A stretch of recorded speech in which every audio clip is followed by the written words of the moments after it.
Hello guys, দুধ চা বানাচ্ছি এতক্ষণে। কটা বাজে এখন? 10:30 মতো বাজে। মেয়েকে স্কুলে দিয়ে এসে এতক্ষণে আমি চা বানিয়ে খাচ্ছি। স্কুলে অনেকক্ষণ দিয়ে এসেছি, এসে পুজো করেছি, তারপর চা বানাচ্ছি। কিছু কাজ ছিল করেছি।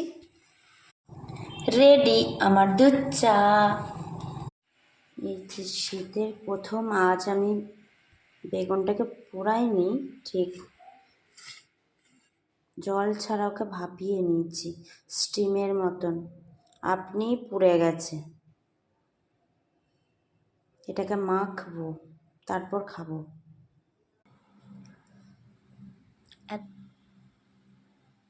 হ্যালো ফ্রেন্ডস, দেখো এতগুলো বাসন মাজতে হবে, তারপর আমার কত কাজ।